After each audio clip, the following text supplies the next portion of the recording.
సినిమాల హీరో అనుకోకుండా ఓ కేసులో ఇరుక్కొని జైలుకు పోతాడు. లాయర్ కావాలని తండ్రి కోరిక. ఖైదీ అయితే జైలుకు పోతాడు గాని కాలేజీకి పోలేడు కదా. కోర్టుకు దరఖాస్తు పెట్టుకుంటే పర్మిషన్ ఇస్తారు. పొద్దుగాల కాలేజీకి పోవుడు, రాత్రి జైల్లో కూర్చొని చదువుడు. ఆఖరికి అనుకున్నట్టు నల్ల కోట వేసుకుంటాడు. ఇప్పుడు గీ ముచ్చట ఎందుకు అంటారా? గీ వార్త సుత గసొంటిదే కాకుంటే జైలే కాలేజీ, ఖైదీలే స్టూడెంట్లు.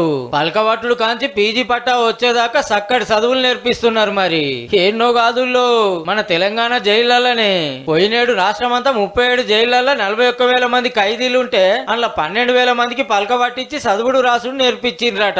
ఇంకో 750 మంది డిగ్రీలు చదివినరట. 225 మంది పీజీ పట్టాలు తీసుకున్నారట. కుద్దు జైళ్ల శాఖ పెబ్బ సౌమ్య మేడమే చెప్పింది. జైల్లో పనులు చేపిస్తారు కానీ చదువులు చెప్తారా అనేరు. ఇట్లా చదువులు ఆపినోళ్ళు, చదువుకోవాలని కాయిసున్నోళ్లకు పని చేయించుకుంటూనే పాఠాలు చెప్తారు. బయట ఎట్లున్నదో గట్లనే నడుస్తాయి క్లాసులు. కాకుంటే ఓపెన్ డిగ్రీ బయటికి పోవుడు ఉండదు. సార్లే జైలుకి వచ్చి చదువు చెప్తారు, పరీక్షలు పెడతారు. BR Ambedkar open university centre open చేశారు మా జైల్లో. దాంట్లో కొంతమందికి గోల్డ్ మెడల్ కూడా వచ్చింది. ఏదో కోపంలో తెలిసి తెలియకనో నేరాలు చేసి జైలుకు పోయిన వాళ్ళు డిగ్రీ, పీజీ పట్టాలు తీసుకొని బయటకు వస్తుండ్రు అన్నట్టు.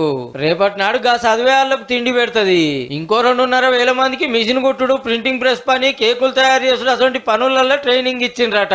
జైలు శిక్ష వచ్చినాక బయటకు వచ్చేదన్నా దందా పెట్టుకుంటామంటే వాళ్ళకు బ్యాంకులకు వెళ్లి లోన్లు సుతిప్పిస్తున్నారట. అంత మంచిగానే ఉన్నది కానీ ఖైదీలకు కనబడకుండా మర్యాదలు చేసే పోలీసుల మీద కూడా నజరయ్యుర్రు మేడం.